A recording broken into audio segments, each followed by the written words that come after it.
Welcome to this edition of the Lucid Quest Immunology Strategic Roundup, covering developments from 9 June through 14 July 2026.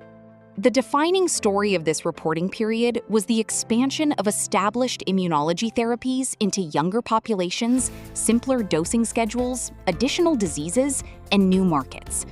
This reflects a broader shift in immunology competition. In mature treatment categories, value increasingly depends not only on mechanism, but on how broadly, conveniently, and confidently a therapy can be used. 4 themes stood out. The first theme was the widening of the pediatric treatment window in psoriasis and inflammatory bowel disease. U.S. approvals expanded risankizumab into pediatric plaque psoriasis and psoriatic arthritis, while roflumilast cream became available for plaque psoriasis in children as young as 2. The FDA also accepted the application for intravenous vedolizumab in pediatric ulcerative colitis and Crohn's disease. Strategically, earlier use may extend the competitive life of these therapies and build physician familiarity across a longer patient journey. However, uptake remains uncertain.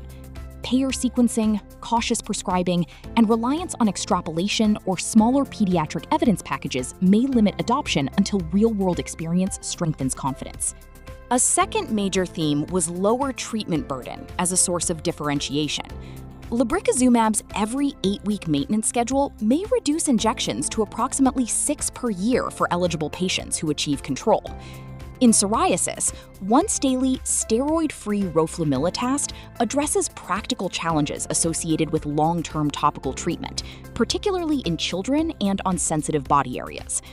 These changes do not create new mechanisms, but they may influence treatment selection and persistence in crowded markets where direct efficacy comparisons remain limited.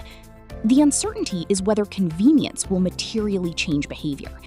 Contracting, payer preferences, and established prescribing habits may still outweigh dosing advantages unless improved adherence or quality of life can be demonstrated. The third theme was the expansion of JAK and BTK platforms into additional specialist diseases. Upadacitinib moved closer to a European indication in severe alopecia areata, while rilzabrutinib gained approval in Japan for immune thrombocytopenia and continues development in other immune-mediated conditions.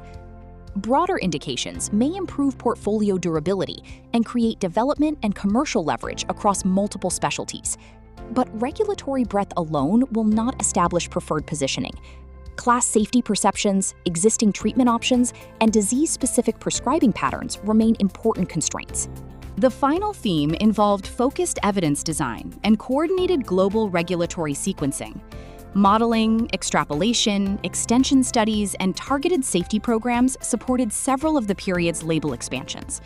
At the same time, companies advanced assets across the US, Europe, and Japan through deliberate submission strategies. This may improve development efficiency and accelerate market expansion.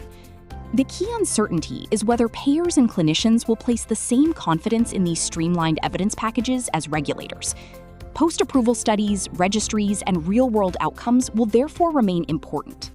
Looking ahead, we will be watching the FDA decision on pediatric vedolizumab, the European Commission's decision on upadacitinib in alopecia areata, and early use of extended lebrikizumab dosing.